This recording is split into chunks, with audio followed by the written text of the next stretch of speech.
Welcome to the Lord of the Rings told backwards. It starts off in the Grey Havens where Frodo, he's been away a long time in Valinor, meets his old pals Merry Pippin and Sam. It's very emotional, so they decide to, with the help of Gandalf, go back to Shire, where they directly go to the pub and celebrate that they are reunited again as old friends.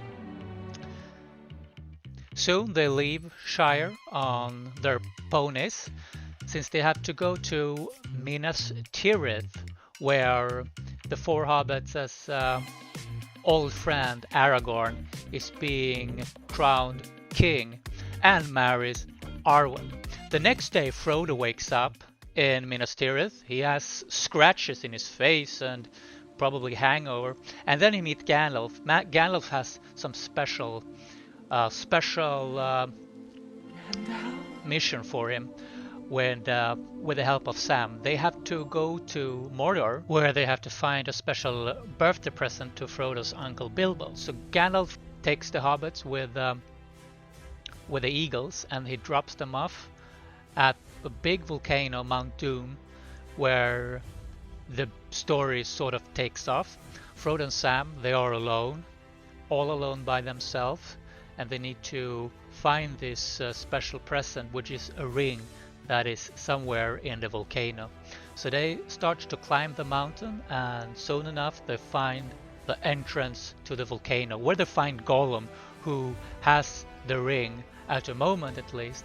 So what they do is that they see how happy Gollum is, and Frodo decides to, okay, now it's time to take the ring from Gollum. And so he does. After a fight, Frodo managed to take the ring, but Gollum tried to take it back and tried to strangle Frodo. But Sam takes a stone and hits back, and then the two hobbits wander by themselves in Mordor, trying to get back to Minas Tirith. On their way, they see this place called Cirith Ungol, a big fortress, and Frodo, he says he can't continue. He's just too tired after the long walk over the plains of Gorgoroth. So Frodo, he hands over the ring to Sam and tells Sam that he needs to continue the journey by himself. And Sam, he does this. He fights off some orcs in Cirith Ungol. Then after a while managed to leave Cirith Ungol and leave Frodo behind. But then he sees an orc patrol, and they're carrying something. And actually what he sees is that there are orcs from Cirith Ungol, and they are carrying Frodo, and Sam thinks that Frodo is dead. And what then happens is very important. He thinks that this ring, it's the ring's fault. So basically he decides to leave the ring with Frodo, and then he seals Frodo up in the spider webs that he seems to be in. And then the spider comes and attacks Sam. But Sam, he will not give up, and he fights back. And the spider retreats, and Sam had the light of from Lorien or something like that he has somehow received. And then the spider does something unexpected. The spider decides to help Sam, and he removes the spider web from Frodo and gives Frodo a sort of healing potion, and Frodo gets back to life. And the spider leaves Frodo by himself, and the two hobbits can then sneak away and leave Mordor behind. So Sam and Frodo are together again, but then somebody else appears yet again, and it's none other than Gollum. And the last time Sam hit a rock and threw a rock at Gollum, but Frodo he stops Sam. Perhaps they can use Gollum for something. Uh, so they decide that Gollum should show them the way out of Mordor. They took the eagles in, and now they're going with Gollum back. And Gollum, he shows the two hobbits the way out of Mordor and how to sneak past Minas Morgul here. And then they come into the Ithilien forest, where they see lots of enemy troops, but they are actually getting attacked by some Gondorians, led by Faramir, who is the brother of Boromir. So basically, they don't feel that Ithilien is a safe place. So Gollum shows them another way through the Dead Marshes instead, north of Ithilien. So they take that route past Ithilien. And after the Dead Marshes, when they have passed them, they find themselves in a rocky landscape. And Gollum, he actually seemed to be very cool, but then Gollum decides in the middle of the night to sneak away, and perhaps he has the intention of taking back the ring another day and following the hobbits on distance. So Frodo and Sam are alone again, and they decide to continue after the rocky landscape to take a boat to sail upwards on the river Anduin.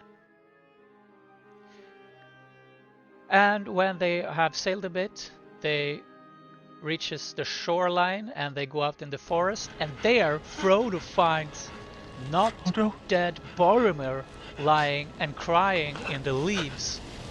So what Frodo does, he takes on the ring and starts to hit Boromir, not dead Boromir, in the face and stomach.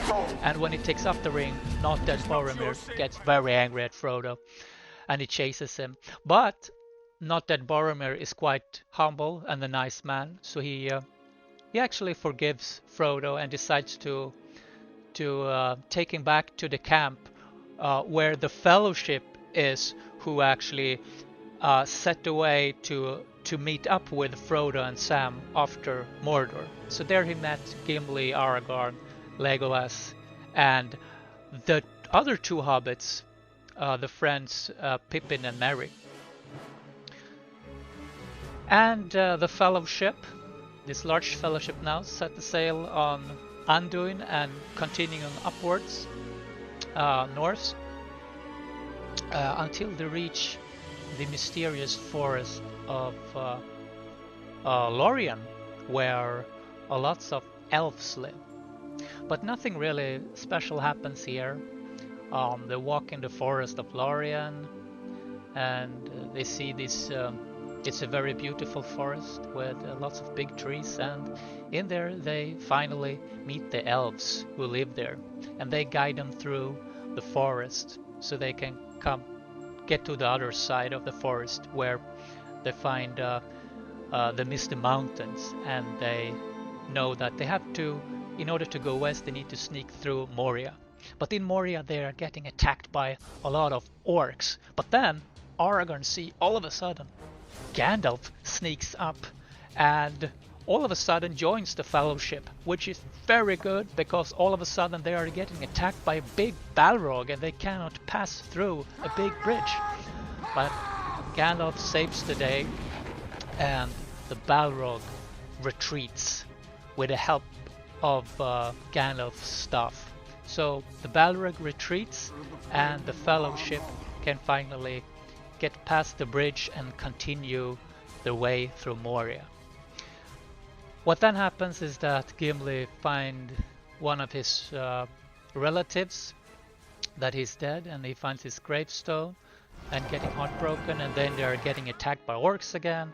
But they manage to get past that, and Gandalf leads them through Moria, and then the Radagast spies, the birds, find them, but they find themselves back to Rivendell safe, where there's going to be a big council, because actually finding the ring was kind of dangerous, because the ring is just so very powerful. So What to do with the ring? Well, Frodo says that he will take the ring back with him to the Shire. And so they set off, but on the way the four hobbits are getting attacked by black riders, but they are experienced fighters now, so they manage to chase off the black riders and head to Bree, where Frodo all of a sudden shows up. And then they check out from the hotel after one night and continue to Shire. In Shire, they say goodbye to Merry and Pippin, and Frodo and Sam continue to the big birthday party for his uncle Bilbo, who received the ring and can do this birthday surprise, and everyone is happy. There are fireworks, and yeah, that is the story of the Lord of the Rings told backwards.